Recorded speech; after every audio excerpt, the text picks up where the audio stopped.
আমাদের দলের মধ্যে কিছু বিশৃঙ্খলা তৈরি করছে। স্বপ্ন দেখছে আগামী 2026 সালে বিধায়কের টিকিট নেবে। স্বপ্ন দেখাটা খারাপ না, দল করছেন, আপনি দেখতেই পারেন। আপনি এমএলএ কেন এমপিরও টিকিটের দাবিদার হতে পারেন, আপনি রাষ্ট্রপতির ভোটেও প্রতিদ্বন্দ্বিতা করতে পারেন, আপনি নরেন্দ্র মোদী যেখানে দাঁড়াবে সেখানেও আপনি দাঁড়াতে পারেন। এটা আমাদের সংবিধান অধিকার দিয়েছে। কিন্তু দলটাকে ছোট করে দুর্বল করে এইভাবে প্রোগ্রামে না এসে আপনি কি বুঝাতে চাইছেন? আপনার সারা দল চলবে না? আপনি মরে গেলে দল চলবে না? মনিরুল ইসলাম মরে গেলে দল চলবে না? হাজার হাজার তৃণমূল কংগ্রেসের সৈনিক আছে যারা ঠান্ডাটাকে শেষ বিন্দু পর্যন্ত লড়ে নিয়ে চলবে।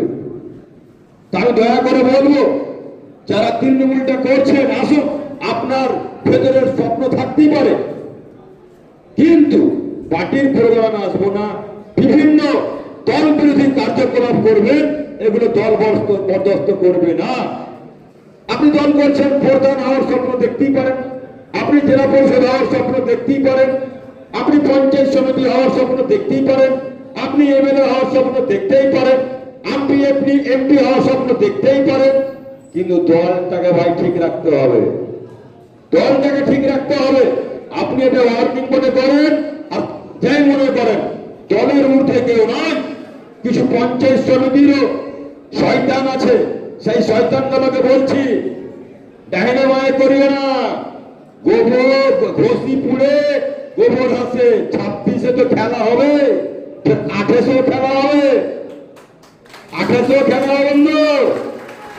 তখন ফের কোনো একটা দরজাতে কড়া নাড়াতে হবে, কোনো একটা দরজাতে কড়া নাড়াতে হবে। এটা মনে রাখবা। দল মমতা ব্যানার্জি বলেছে যখন সুযোগ আসবে ক্যাচিটা কিন্তু দলের হাতে, কাট করে কেটে দেবে। তখন কাজ কি করবে তুমি? গুড্ডির যেমন ডোর কাটে। হ্যাঁ, আমরা যেটা বলি, মূল স্রোতে সামনের সারি থেকে নেতৃত্ব দেবেন। আর তৃণমূল কংগ্রেসের কোন কর্মীকে যদি বিভ্রান্ত করে, দলকে গালি দেয়, সরকারকে গালি দেয়, এমএলএ কে গালি দেয়, আর যে সহ্য করে এবং গালি দেয়, যেরকম চুরি করা এবং চোরের মাল খাওয়ানো একই রকম অপরাধ, সেরকম আপনি দলের বদনাম করা এবং চুপচাপ শুয়ে নেওয়া একই রকম অপরাধ। প্রতিবাদ করতে শিখতে হবে, প্রতিবাদ করতে শিখতে হবে। আমার দলকে গাল দেবে, অভিষেক ব্যানার্জিকে গাল দিবে, মুখ্যমন্ত্রী মমতা ব্যানার্জিকে গাল দিবে, আর তৃণমূলের সৈনিকরা মুচকি হেসে চলে গেলাম। এই শয়তান, এই মির্জাফর গোলাকে দলে কিন্তু ঠাই থাকবে না আগামী দিনে। জোর গলায় বলছি, এই মির্জাফর বেঈমানদের দলে কোনো ঠাই থাকবে না। এমএলএর কাজ কাম কোনটা পছন্দ নাও হতে পারে, তোমার কথাবার্তা দুঃখ পেয়ে থাকতে পারো, কিন্তু তুমি যখন দল করছো, দলের ডাকে তোমাকে আসতে হবে, দলের ডাকে আসতে হবে। নচেত আমরাও লাল ডায়েরি ব্যবহার করছি, নামগুলো নোটেট করা হয়েছে, তুমি কয়টা প্রোগ্রাম আসছো, কয়টা প্রোগ্রাম আসছো না, আর কোন বন্ধুকে নিয়ে তুমি ঘরের অন্ধকারে বিজেপির লোককে নিয়ে, সিপিএম এর লোককে নিয়ে, কংগ্রেসের লোককে নিয়ে তুমি ঘুপচুপ খেলছো।